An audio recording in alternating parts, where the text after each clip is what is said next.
Welcome to another edition of On Scene with TFD. I'm Mike Bellamy and your host for today's show. First responders are the first ones to rush onto a dangerous scene. Today's guests may not be arriving first, but they are always close behind and the last ones to leave.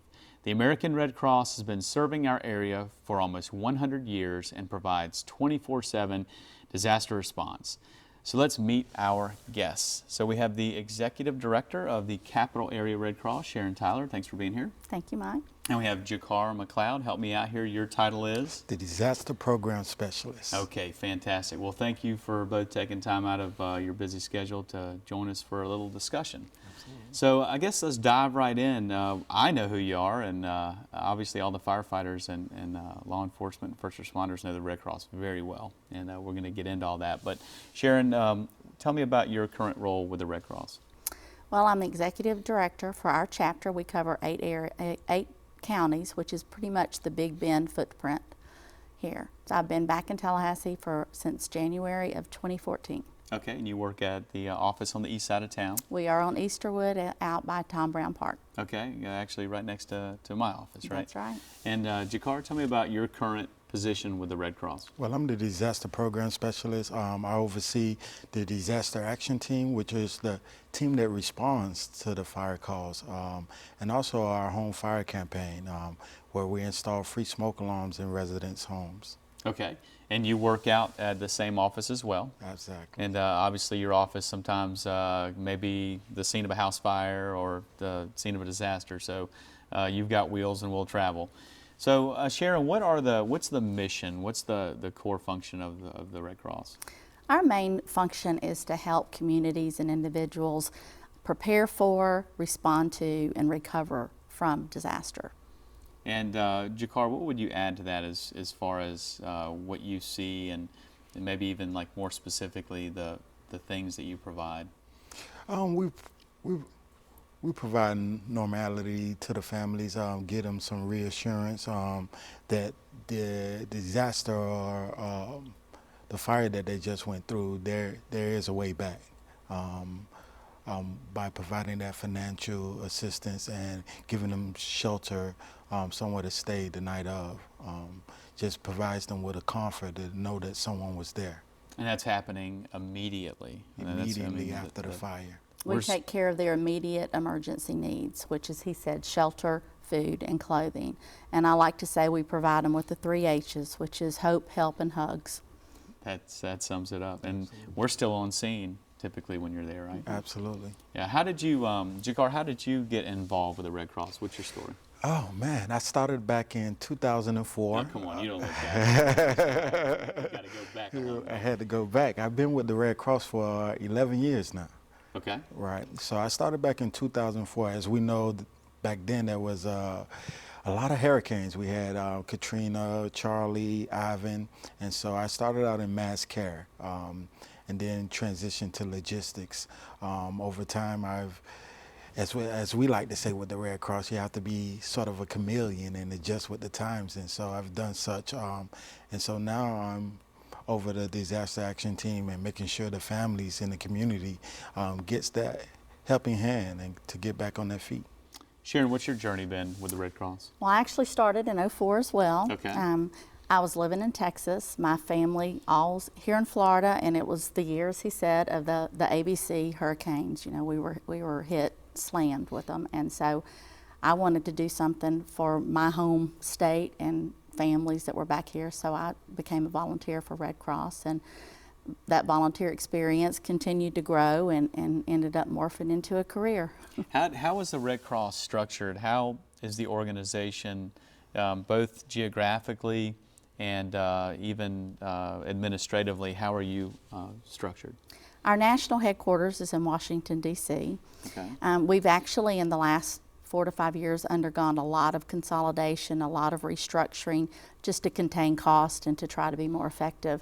So we are part of the North Florida region, and so our region goes from Pensacola to Jacksonville. Our regional headquarters are in Jacksonville. So all of our, my boss is in Jacksonville. His boss is actually in Tallahassee, and then her boss is in in Panama City. So we've spread out throughout our region, and our region is a part of the Caribbean and Puerto Rico division. And so the Red Cross is made up of 7 divisions, and it's divided across the country that way. JACAR, how many volunteers are there locally when we look at the capital area? I'd say close to 350. Okay. And those are people that have a day job, right? Most of them have a day jobs. They could be anywhere from college students to retirees to people that hold a day jobs and just willing to give 1 or 2 hours a day to help their fellow man. What are the volunteers like? I mean, do you find that they are younger? Or are they all college? You know, Tallahassee has so many college students. Right. Are they all college students? Are they all professionals? What's that look like? It's very diverse, to say the least. Where your biggest would be your baby boomers around now because they're retiring. So that's our biggest volunteer population. But you have we have a lot of interns. We're unique to the Red Cross with the number of interns and college student volunteers that we have that's able to do the outreach on the weekend, the fire preparedness, and the partnerships that we have throughout the community. One of the things I will say about our volunteers, and I can say that since I started this one, when you put on that vest, it's empowering, but it's also a very much of an equalizer. I've been on many disasters working besides people that I have absolutely no idea what they did or do in real life. You know, they could be an attorney, they could be a doctor, they could be work at Walmart, Target. You know, it's all varieties. And so one of the sayings that I like to say is only the best were the best, because it really, Red Cross gives individuals an opportunity, just ordinary individuals, an opportunity to do extraordinary things. Absolutely. And how are you funded? We are funded by the generosity of the American people. We don't receive any federal money. We're federally mandated by Congress to do what we do. It is our job to respond, to be the first responders to the first responders, and also to be the first responders in the event of disaster, a large national disaster. So we rely on individual donors, we rely on foundations, on corporations, you know, just as I said, the generosity of a neighbor helping another neighbor. JACAR, what would you add to that?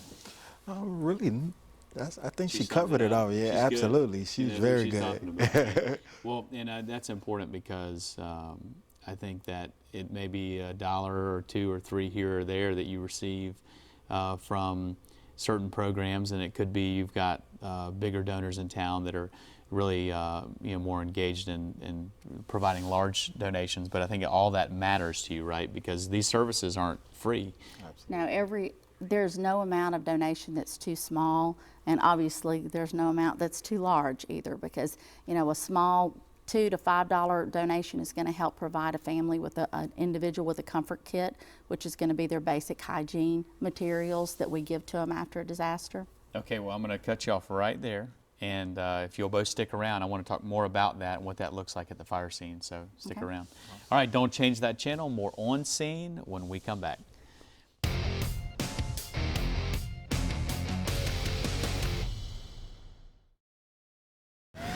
I am here to save lives. What happened? He came from out of nowhere. When people need help, I respond. During a crisis, I remain calm. She's got a head injury. I am a 911 dispatcher, and you can be one too. 911, what's the address of your emergency? The Consolidated Dispatch Agency has openings for public safety communications operators. Dispatchers earn nearly $30,000 a year with benefits, receive on-the-job training, and have a flexible schedule. If you want to save lives, visit talgov.com and apply today. Hey, let me help you with that there, Sparky. Sparky the dog wants to remind you that when you change your clocks, change the battery in your smoke alarms. Speaking of which, when was the last time you tested the battery in your smoke alarm? At least once a month, push the button on your smoke alarm to make sure it's working properly. Remember, test alarms for life.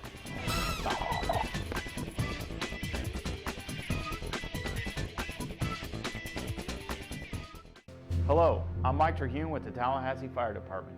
Did you know the chance of fires caused by candles greatly increase during the winter months? Please take care when using candles in the home. Keep lit candles out of reach of children and pets. And remember, never leave lit candles unattended in the home. When you go out, For more life-saving tips, visit the Fire Department's website at talgov.com.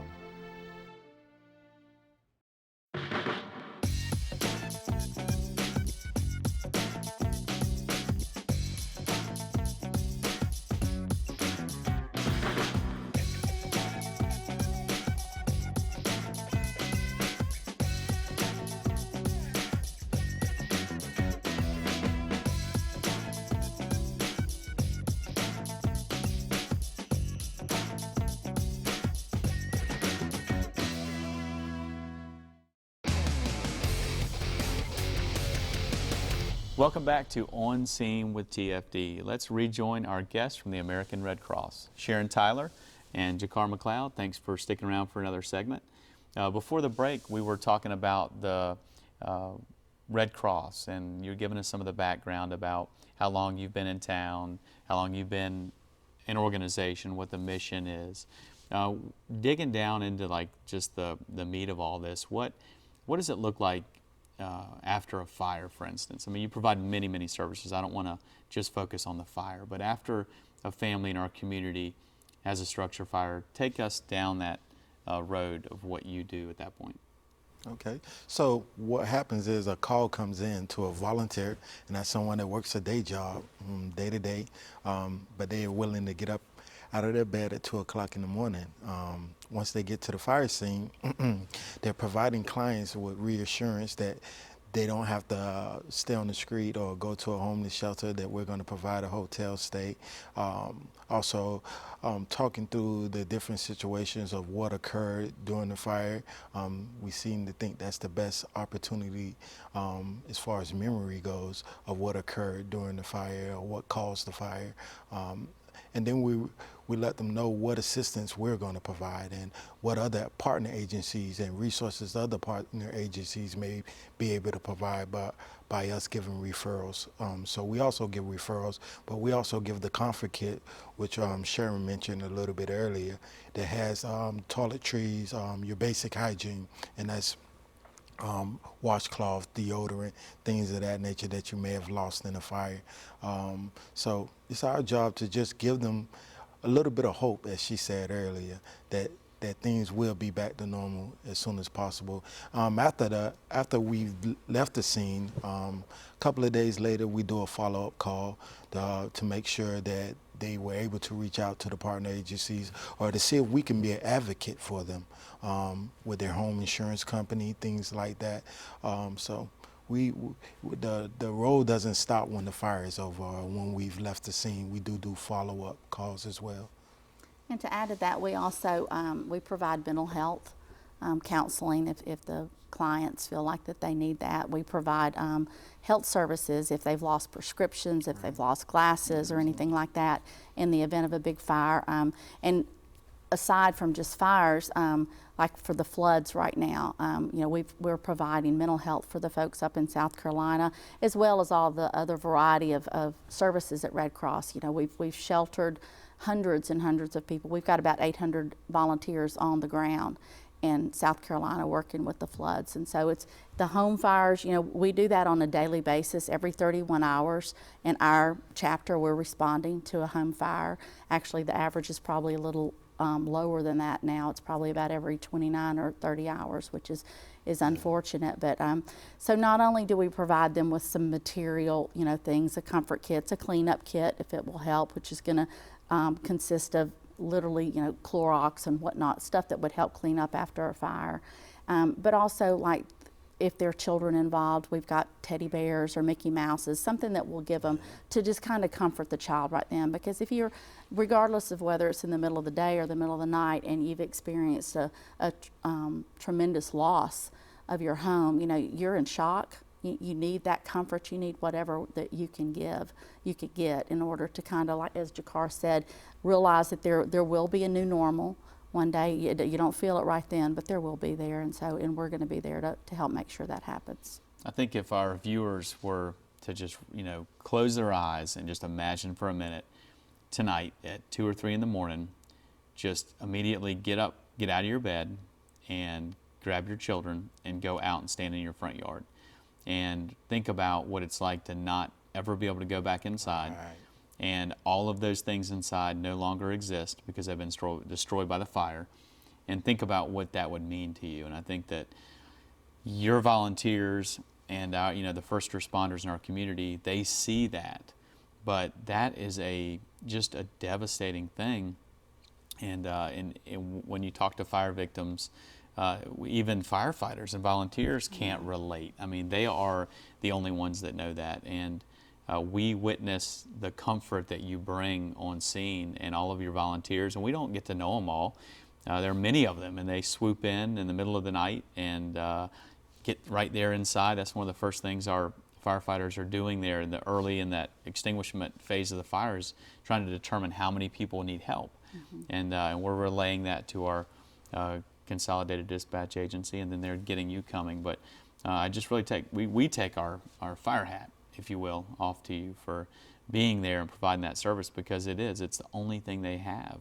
And when you show up with clothes and with teddy bears, and it's 30 degrees out, and you've got them inside the SUV staying warm, and they're completing all that information, that's the next step for them. And that's really, I can't imagine what that would cost if we had to, as a community, fund a private company to do that. I can't imagine what the price tag would be for that. So are there any stories that stand out, or any personal experiences that you want to share? I'm sure we both have got stories galore.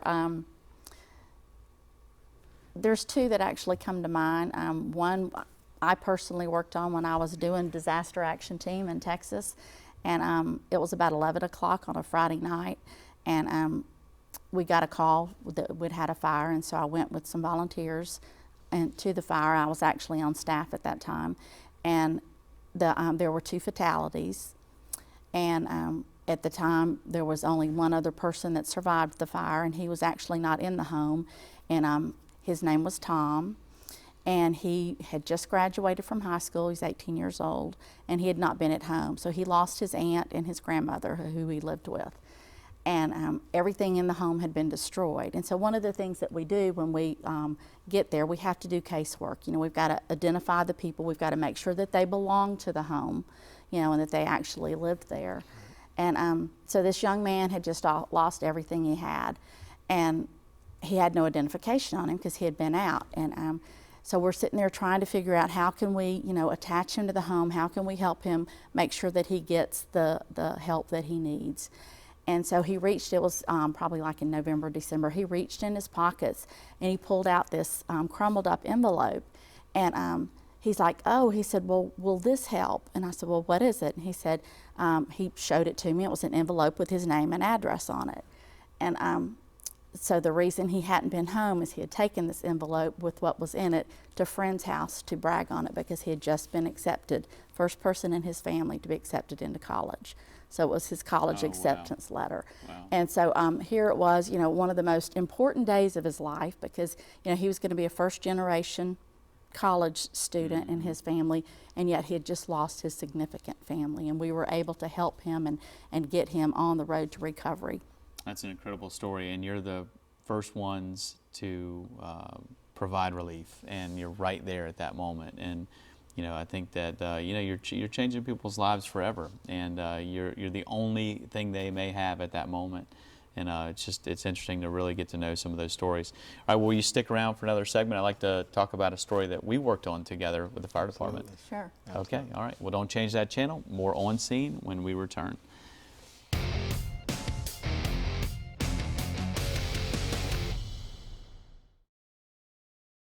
Hello, I'm firefighter Kathy Golke. Having smoke alarms in your home reduces the chances of you dying in a fire nearly in half. Install smoke alarms in your home and test the batteries each spring and fall. For more life-saving tips, visit the fire department's website at talgov.com. Hello, I'm Captain Leroy James. More fires start in the kitchen than any other place in the home, and cooking fires are our #1 cause of home fire and home fire injuries. Keep a fire extinguisher handy. Don't be afraid to use it. For more life-saving tips, visit the fire department's website at talgov.com. I am here to save lives. What happened? He came from out of nowhere. When people need help, I respond. During a crisis, I remain calm. She's got a head injury. I am a 911 dispatcher, and you can be one too. 911, what's the address of your emergency? The Consolidated Dispatch Agency has openings for public safety communications operators. Dispatchers earn nearly $30,000 a year with benefits, receive on-the-job training, and have a flexible schedule. If you want to save lives, visit talgov.com and apply today. Every week we return all our cans and bottles. Yeah, we help to reduce the world's waste. Aluminum? It's like gold. Oh, yeah. Environmental defense. Get green. For more environmentally friendly tips, go to getgreen.com. Oh, there's a bottle. Where? Right over there. To your left. To your left. There you go. You got it.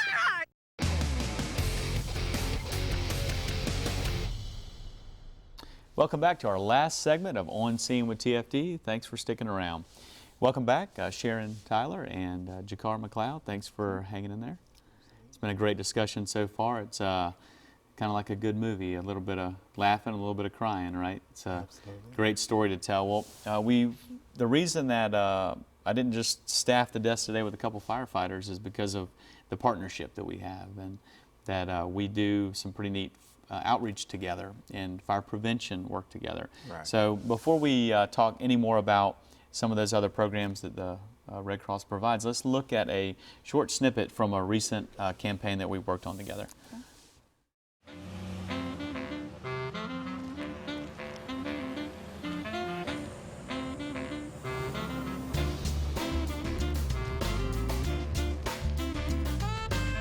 We're focusing on fire safety, and this year we had a special campaign that we put together where we looked around the city to see which neighborhoods had the highest impact of fire. And the Appalachia Ridge neighborhood that we're in today had 39 fire occurrences in the last 12-month period. Can we give her a voucher? Here, I'm gonna give this to you. And if you call the fire department, they'll come out and install it for free for you, okay? Thank you. The idea of getting out in the neighborhood actually was part of the Red Cross's game plan back on MLK Day this year. They put together a day of service, and we met with them several months ago and pitched the idea for doing it during our fire prevention campaign. Did you meet with anybody? Talk with any of the... Yeah, a lot of people plenty of people. Okay, great. So that was quite a boots on the ground, down in the neighborhood, walking door to door program. JACAR, what tell us about it? I think that partnership worked out great. It was 100% reduction in the number of fire calls in that neighborhood after we canvassed the whole neighborhood with fire education. Volunteers were able to go door to door. We actually replaced batteries, handed out vouchers for individuals to receive smoke alarms, which Red Cross actually come out and install those ourselves. We have our home fire campaign, which we install those smoke alarms on a daily basis, and our partnership made it that much easier for us to get out into the community and do that. Very neat, very cool. What would you add to that, Sharon? Well, I'm going to brag on JACAR and his team. The Home Fire Safety Campaign is a nationwide campaign, and it was started last year. And the goal of it is to reduce home fire deaths by 25%. And so our goal for this fiscal year, which started in July, is to install at least 1,000 smoke alarms in our 8-county area. And so with it only 3 months into our fiscal year, JACAR and his team have already installed over 400.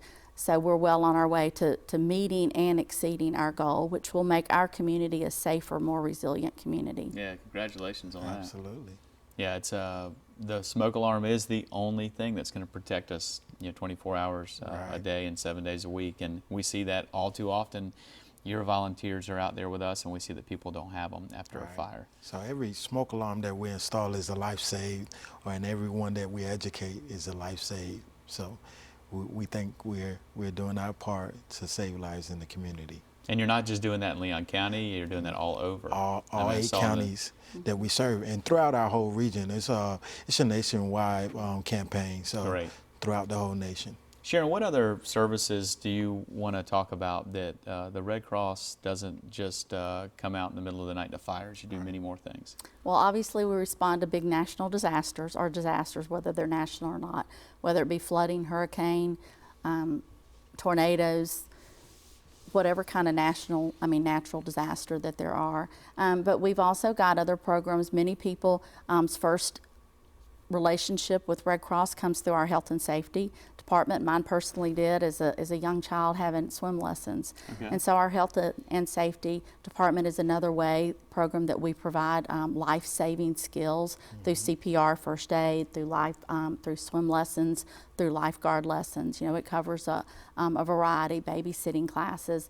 We also have one that, unless you're in the military, you may not know about. It's our service to armed forces. And so we are responsible for the emergency communications between the states and our troops that are deployed.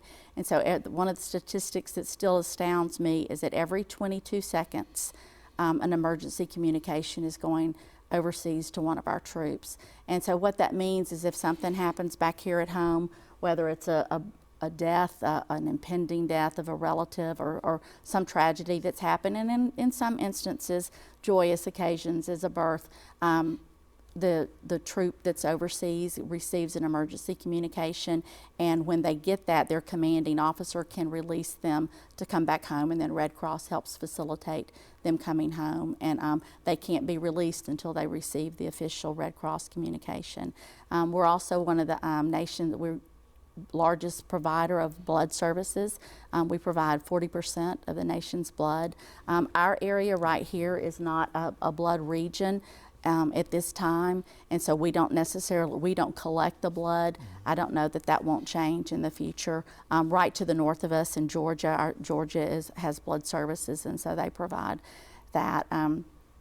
So those are the key things that we do. You know, we've got the blood, we've got the health and safety, and we've got the disaster services and the service to armed forces. Those are our main 4 big programs that Red Cross is responsible for. There's a lot going on there. Yeah. One of the first shows that we did, we had the Red Cross on one of our segments to talk about CPR save that some bystanders had received CPR training, and the Red Cross got a chance to tell that story. And I know if the viewers are out there watching, they really need to make sure that they're looking at their Red Cross locally here to find out if they can get some, whether it's lifeguarding or CPR, because you can certainly save a life out there. JACAR, what do you think if there are services that you provide that no one knows about? I mean, what would be that one thing you think that people just had no idea you were involved in it? Wow. Stump you. Right. Let's see, a service that no one knows we provide. Something new. I mean, I think it's interesting. Are you involved with the... Well, if let's say there was a airplane crash, and Red Cross would be in charge of reunification, okay, and that's making sure that the families know that their family members are okay. So we'll be the first on the scene, communicating with the families of the individuals that were on the plane, making sure that they have confirmation that the family members are okay, or if not, we're offering condolences to those families and some kind words to help them through their grieving point. So. If people want to go find out more about the Red Cross, where can they go? They can go to redcross.org, and it will direct them to our chapter. All you got to do is type in your zip code, or they can call 1-800-RED-CROSS. I want to add one thing to when you ask the question that people don't know that we provide, and it's service to you guys. If y'all are out working a fire, whether it involves people or not, a warehouse, and you're on scene a long time, we're going to be there to help make sure that you're hydrated and have snacks. You've fed me many, many times. So I want to thank both of you for the services you provide. You are part of our first responder family, in case you didn't know that. So keep up the good work. Thank you. That's all the time we have for today's show. We hope you've enjoyed our discussion. Stay safe, and we'll see you next time on Scene with TFD.